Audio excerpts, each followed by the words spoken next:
Hey, hello everybody, we are the TokenMinorities. I'm Jolt, I'm Lizardon. and we are here with the finals for our Monotype Tournament B bracket. Finally. It took a little while to get this one finished Just up a because tad. Lizardon was on Lint. Yes. Anyway, this pit my Ice Monotype team against his normal team. Woo, So woo. before we dive into the battle, we're going to give a brief team preview as far as what we saw before this match started, but I'll let Lizardon start this off. So I was dreading this battle just because hail teams or even sandstorm teams just destroy my strategy, and let's use a smear goal with a focus sash to set up a shell smashed Tauros. But I know I can't do this here, so basically I was just kind of flailing about. Yeah. Okay, So- I guess whatever works. My strategy from the get-go was to make sure Smeargle did not get anything set up. And by that I mean getting up my hail as soon as possible. And I knew that my best lead was going to be my Rotom. What was it? Sticks? Rotom, not Rotom Freeze. Rotom Frost. Frost. Thank you. I never used this thing except for this match, so whatever. Anyway, Fridge. yeah, my refrigerator. I was going to set up my refrigerator as my lead. Not fridge, it's because Frost. it would be able to prevent Smeargle from doing what it wanted to. Plus, if he decided to lead off with one of his walls, I know I'd be able to use Trick on it and basically render it useless.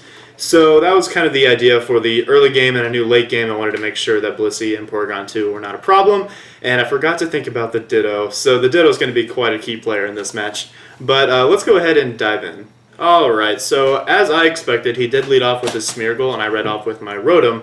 And right away I'm going to go ahead and go for a Volt Switch, knowing that he's probably not going to want to stay in for fear of the Trick. I'm pretty sure he already knew I was going to be a Choice Scarf to Rotom. But he brings in his Ditto, and a very nice play to take the Volt Switch. Yeah, honestly, I brought in the Ditto to take the Trick because it was already choiced. So it was choice. Yeah, whatever. I figured as much on that one, but that's also why I Volt Switched out, just to make sure nothing would happen. I kind of wanted to save that Choice Scarf to give to Porygon 2 or a Blissey later on. But I took this opportunity to go ahead and bring in my Bomb of Snow and set up that permanent Hail. I was very happy that Hail is a permanent effect as opposed to in Gen 6 where it's only 5 turns.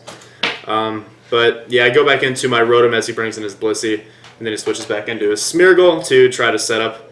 Unfortunately, I wasn't able to trick the Blissey, that Choice Scarf. I didn't think Jolt would use Trick again because it was kind of repetitive. But then I guess, or no, it's not even repetitive. I didn't think he was going for the Trick, so I just sent him my Smeargle instead and Spore something. Yeah. I guess I was kind of happy to get the Choice Scarf on the Smeargle, but I also knew that it wasn't a terribly big threat because I was going to be able to have that Hail up the entire match, so the Focus Sash that he had wasn't really going to be an issue. I But switched out my Tauros because I was afraid of the burn. That would have killed my Tauros. yeah, I thought about it. Everything. So I switched back into my now useless Smeargle. I just go into my Mammoth to knock it out with the Ice Shard. Yeah. An easy KO in the early game. Smeargle really wasn't going to do much more anyway. But yeah. And so now against ice types, getting close combat with Meloetta. But Yeah, I got a lucky critical hit here. It definitely would have done a lot of damage with that Meloetta later on. But yeah, Meloetta went down early, so that was nice. Thank you, Mamoswine, for saving the day yet again. Yeah, that was a problem. As soon as I saw the Porygon 2 was going to have thick fat for a while, I knew it was going to be a little bit of a difficulty bringing it down, considering this is a mono ice team. So I just started pounding it with Earthquakes as my only hope at this point. Okay. I do have a superpower in my back pocket, but I didn't want to throw it out there too early because I wasn't sure if it was going to be enough to take it down at that 222 HP. And I made the mistake of using Ice Beam instead of Recover at this point. Yeah. It would have been a lot better if I used Recover. Maybe I could have lived a superpower. Maybe, probably not, but hey. Yeah. I was trying to get you down to at least 50%, maybe a little bit less before I used superpower. But you did get a nice little crit there with that Ice Beam, so that helped. He brings in that dumb Ditto again. It's all that about thing is just a thorn in my side because everything he brings in resists my attacks because I'm a mono ice team and ice resist ice. So it's kind of a difficult situation. Yeah, I go ahead and bring in my Cloyster here, and this is where I make the biggest mistake of the entire match. At this point, I think I was up 6-2 or 6-3. I go for a Shell Smash just to get rid of this Blissey, because I know it's going to be a huge problem later on, especially with Mamoswine being at such low health, and that being my only real chance at OHKOing it with Superpower. So I decided to go ahead and go for the Shell Smash, completely forgetting that Ditto's Imposter does indeed take my stats. And yeah, he's just gonna bring in the Ditto after the Blissey goes down, and this is a bad was time. my MVP This for is this a bad whole game. time. And honestly, just hoping to not miss any rock blasts. Yeah, I knew my only chance at this point was to try to pressure stall him with my Weavile. So I just bring in something that I ran a damage calc on this. I found it kind of funny. I accidentally put +2 defense on the Cloyster or the Ditto instead of +2 attack, and I saw that Kieran B has a chance of living the +2 Rock Blast. Yeah, it doesn't actually. So And at this point, I looked over at Joel. It's like, really? Are you damage calculating up? Really? Why? yeah. So I bring in that Weavile now to pressure stall those last 2 PP off of that Rock Blast. Obviously, I'm going to die, but I had to do it at this point. Now, here is what I consider to be the play of the game. He goes for Struggle instead of switching. When I was just going to go for the Volt Switch to get more damage on that Tauros, I thought was going to come in. Instead, he leaves in the Cloyster to die, and that just solidifies the end This of the match. was a misclick on my part. I'm just so used to Showdown where they like unhighlight stuff where you can't use and stuff like that. So I clicked on Fight, and it went straight into Struggle, and I'm like, oops.